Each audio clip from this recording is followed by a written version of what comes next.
What's up, YouTube? It's your boy JB, and we are here today to talk about The Oval on BET. This is season 2, episode number 22.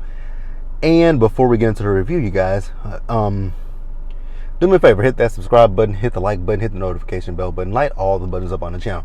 Now, also, you guys, I did see last night that I watched The Oval later, right? So I actually watched the movie Karen. I watched the movie Karen, which was really good. If you guys did not watch Karen, go watch it. It was a good movie.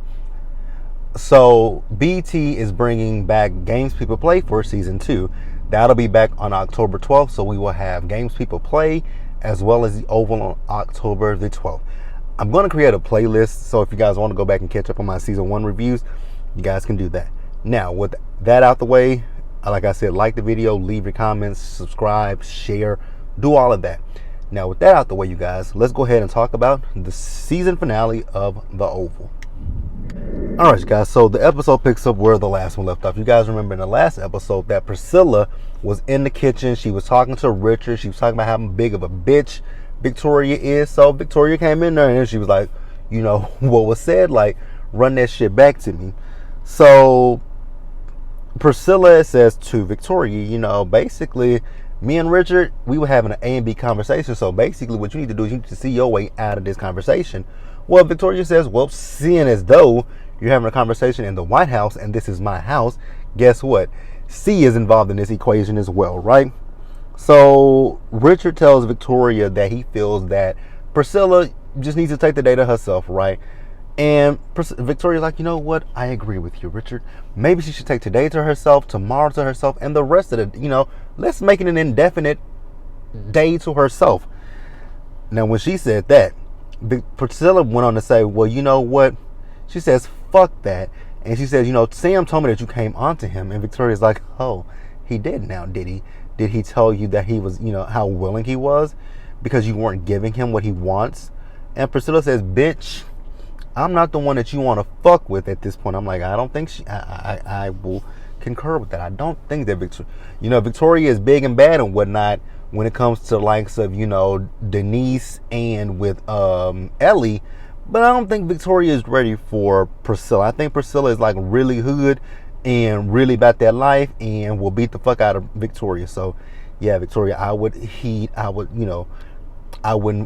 fuck with her. So Priscilla, when I tell you Priscilla read the fuck out of Victoria, Priscilla read Victoria down. I was like, damn. And Victoria ain't had shit to say.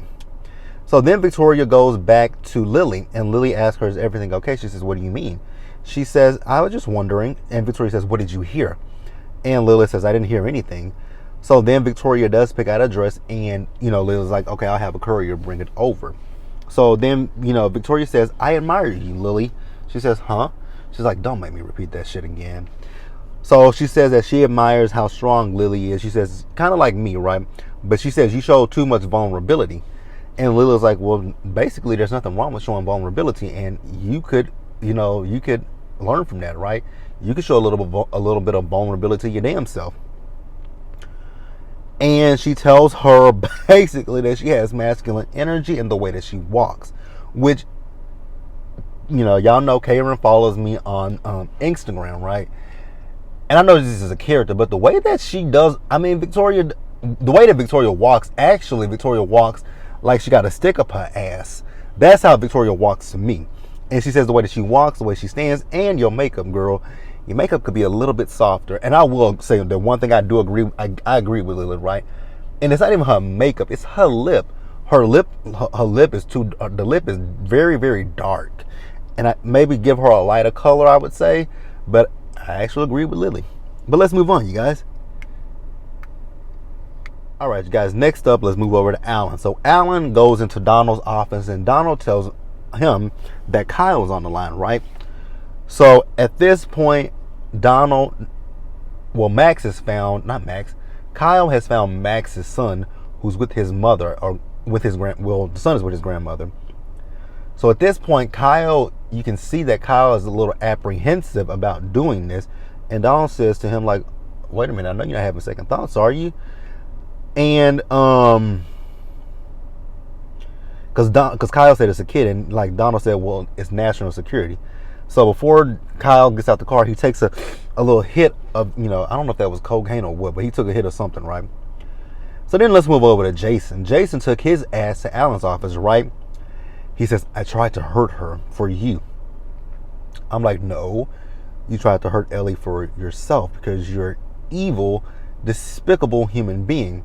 But go off. So then he says, someone hit me. And he asks him, do you know who hit me? And Alan says, no, I don't know who hit you. And Jason was like, you don't seem too surprised that I said this. He says, I don't know what you're talking about. So then Jason says, they're going to try to send me away like they did my sister. And they're going to send me to this, to get some mental health. They're going to mess with my brain. They should, because you're sick. So then Alan finally tells him, it was me that hit you. And Jason's like, but we were friends. We're best friends. I'm like, since when? Even Alan's face was like, no, we're not. So then Donald comes in. He's like, Jason, like, what are you doing here? And he says, nothing. So when he leaves, he asks Alan what's going on. Alan says, that kid wanted me to take out his father. He says, are you? I guess it's a question you have to ask, right? And then he says to him that Jason knows where the weapons are. He's like, how does he know where the weapons are? Donald, why are you asking this dumbass question? The boy has gotten around the White House. He's gotten out of the White House. Why wouldn't you think, wouldn't you think at this point, you'll be like, well, shit, what else does he know, right? But whatever. So I'm going to get this scene out with Barry because it came up. I'm going to get these two scenes out with Barry because they actually didn't even wrap it up. So I'm going to wrap them up. So Barry is at home, right? He calls one of his boys up on the phone trying to get some help with getting Callie out of the Rackadoochies, right? Oh, I'll talk about this at the end. I'll talk about something at the end of the video for you guys. So he says to his boy, he want to do this now. He's like, I know where she is. They got money there. You guys help me get my daughter. You guys can have the money at $100,000, right? So then Barry's leaving, and Nancy says, "Where are you going?" He says he's going, get Callie. She says, "Well, Richard has your keys." He says, "Well, I'll get away there." And Nancy, Nancy is much like Sharon to me, right? Sharon lost her baby. She doesn't act like she lost a baby. Nancy, your grandchild is missing, and you don't seem that phased, like you could care less. You couldn't care less, right? So, yeah, he said he's going to go get his boys. Then we see him, like I said, the other scene that they didn't really finish to fruition, him meeting with his friends, and it's a whole crew of them, so they finna go to the Rackadoochies, and that's really that. I'm going to move on, I think, you guys. Yeah, we're going to move on. Alright, guys, so there were two scenes in this episode that cracked me up, and we're going to talk about them. So, this guy named Vince goes into Donald's office, right? So, I'm guessing this is another one of Donald's lovers, right? So, I'm guessing Donald must have broke things off with Vince to get with Kyle, because Vince doesn't like Kyle. So, now Vince wants to, Vince like, oh, so you're calling me. So, he's like, he wants to spend some time with him. So, Donald says, we can do that, but I need a favor from him. He's like, what's the favor? So, Donald wants for Vince to take out Dale. I'm like, oh wow, so you must really either you must really love Kyle, or Kyle must just have some really good sex. It could be the latter, right? So then we see Sharon and Kareem. I'm really over Sharon and Kareem. These two annoy my spirit. So Sharon and Kareem are back at his place, right? He's getting her some ice cream. They sit down. She tells him she can't marry him because she says she's not ready and he's not ready. He says that he's ready. I don't care. But then she tells him she still loves Barry. He says, why do you still love that dude? Like, he treats you like shit. She says, I know he treats me like shit, right? But you can't just, and that is true, right? We can love people despite the fact that they treat us so horribly, right? We still love them no matter what. But at a certain point, you'll start, those feelings will start to dissipate, right? So I got where she was coming from. But they had a back and forth. Actually, they didn't have a back and forth. They just had a conversation that I just didn't care to listen to. They had a conversation that it was really a conversation I didn't care to listen to. So I'm sorry to you guys. You guys know how I feel about Sharon and Kareem. I don't care. So then we see Donald, right? So Donald goes to the Oval where Hunter is. He asks Hunter, you ready to go? He says, where's the battle axe? She says, that's some way to describe your wife, right? So they come in and they're ready for them. The motorcade is ready for them, right? So they're getting ready to go see Victoria's father. So as Victoria is getting ready to get into, the car, she asks Sam, she's like, "You're not coming with me?" He says, "No, you got the president's men with you." She says, "But I thought you were coming." Why? Now Victoria, because we're going to talk about Victoria in just a little bit, in a little bit deeper, right? But your father, why, if you had sex with Sam, and like I said, we'll discuss her father, and then actually, yeah, we'll discuss her father, and then I'm going to pose the question to Victoria. But let's move on. All right, you guys. So they finally make it to Victoria's dad's house, right? He tells them how disappointed he is in them, right? He says he knew that, he was like, Maud was getting sick, right? But he didn't expect for Maud to die at the hands of Jason, right? Strangulation, right? The question I'm about to pose is, how does he know all this bullshit, right? How does he know everything? It's like, does he have cameras everywhere watching these people? That's the question that I have, right? Because he knows that they killed, he knows about Jason, he knows about Denise, he knows about Hunter and his proclivity for sex. He knows everything. And he actually literally read into both Hunter and to Victoria, but more so to Hunter, about his white privilege and everything. I'm like, ooh. And Hunter couldn't say shit. I'm like, damn. But once Hunter's big ass mouth is silenced, right? That's just the way he was talking to them. I'm like, damn. Can y'all, I don't know if I would be able to take it. But hey, they took it. They sat there and took it, right? So I've already talked about Barry. So let's move over to Sam. So Sam, this is the scene that cracked me, one of the scenes that cracked me up, right? So Sam went to visit the general, right? So the general's asking Sam what's going on. He says, "I'm pretty sure Priscilla done already told you." He's like, I don't like to play the game of cat and mouse. Tell me what's going on. So he tells him about Jason. He feels that Jason killed Jean. He says, do you believe it? He says, "Yes, I do." Then he asks him about Victoria. He says, "Why did you do it?" So Sam said he did it because, he and Priscilla were not having sex. And he's been beating himself up. This man literally told Sam, "Stop beating yourself up and beat your meat." I was like, oh my God. He said beat your meat? So then the general asks him, is he attracted to Victoria? And he tells him, this is his words, not to stick his dick in the cash register. I was like, huh? Not to stick your dick in the cash register?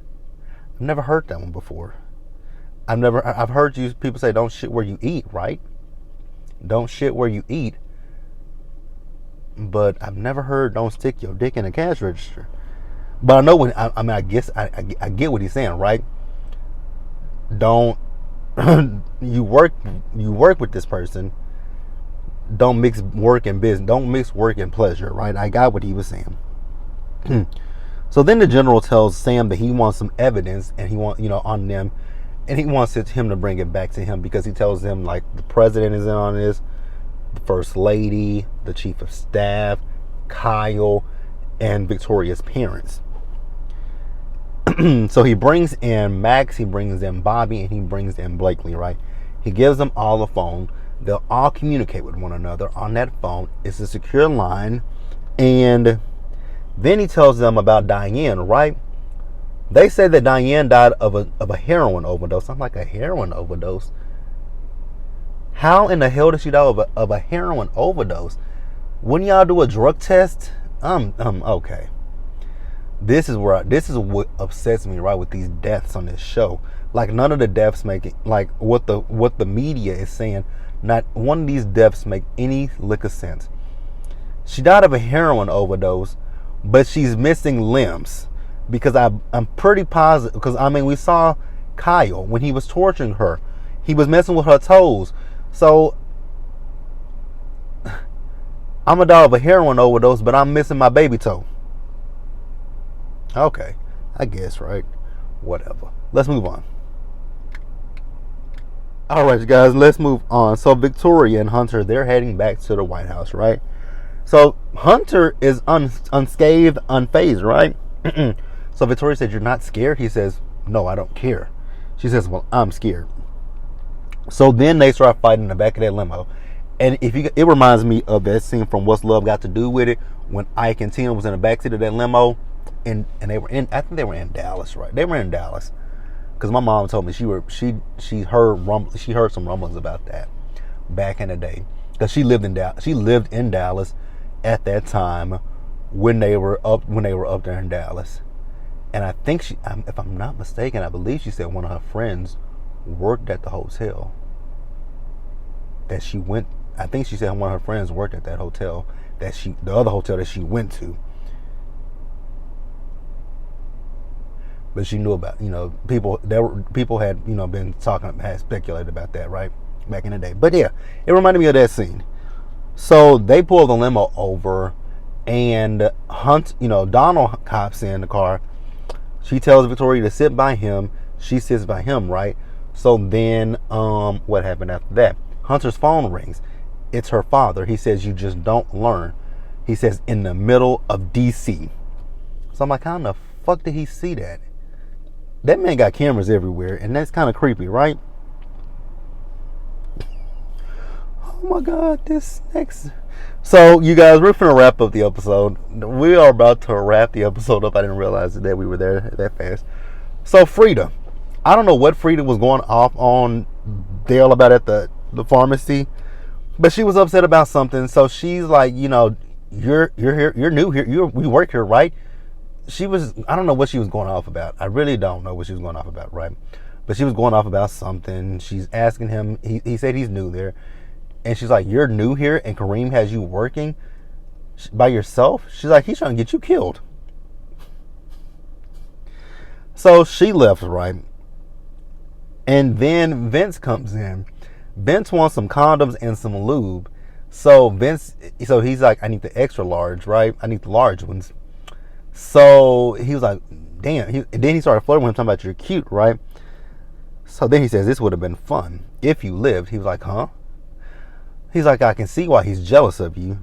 And then he takes out the gun, pop, pop, pop, pop, pop, pop, and shoots Dale. And Dale just goes back and falls down, right?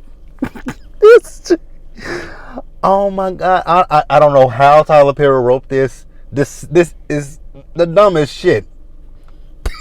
You gotta be shitting me. Because I can't stop. I literally can't stop laughing at this scene because it's just so ridiculously stupid. It's dumb. Mind you, this store, when you open a door, it dings. Remember that. Remember me telling you that, right? Remember that it dings, right? So remember, Frida just left out the store. Vince, she didn't. So I'm assuming Frida never saw Vince come in at any point, right? First of all, why is the pharmacy open at dark? I don't know not one pharmacy that is open. Well, yes, I do. CVS and Walgreens. Those are the only ones that I know of. But then, like a mom and pop, no. And they have surveillance cameras in CVS and Walgreens. I mean, I know they do get cased and stuff like that, but okay. But like I just said, so Frida walked out of the she walked out. Vince came in. She walked back in her purse. Vince swooped around, walked out the door. The ding-dong went off. I'm like, and she's like, "Where's that kid at?" I'm like, wait a minute. So you don't see him back there bleeding, and you didn't see the man that just walked out in front of you, and you didn't hear that door open. Okay, Frida. And okay, Tyler. So then the last part of the episode. So Bobby, you remember I told you they got phones. Bobby's asking Blakely about the phone. She said they're secure phones. If we call somebody, it can be traced back to us, right? So he wants to call Lily. Max tells him no. Then she asks him, "When is the last time you talked to Lily?" He was like, "Why do you ask that?" She said, "It's because we're being tailed." So that's when the whole shootout started between Blakely, Max, Kyle, and Bobby. So Bobby goes into the trunk, gets a gun. He's like, "I'm going after him." So he's going after the president. So before that, Kyle told Max if he wants to see his son again, stop. So then we see Hunter and Victoria. They make it back to the White House, and that's when gunfire erupted there at the White House. And that's actually the end of the episode, you guys. So that's it for me, you guys. Like the video, leave your comments in the comment section below, subscribe to the channel, and hit the notification bell button so you guys are notified of when I drop anything else. And share the video. Until the next one, guys, stay safe out there, take care of yourselves, remember to wash your hands, wear a mask, socially distance, and be blessed. And also, you guys, I'm going to be doing a series review. It's not going to be like, I don't know if it's going to be like a long, lengthy review. I'm not reviewing all the episodes of All the Queen's Men. I'm going to watch it. I'm going to let you guys, because I was asked about it last week, so I'm definitely going to watch it and just give my personal opinion. Now, I have heard that this show is, which I knew what it was. I knew it was a P-Valley-esque for men. Now, I don't really want to see, I don't do male strippers or no shit like that, but we'll definitely see it, and I'll catch you guys in the next one. Bye, guys.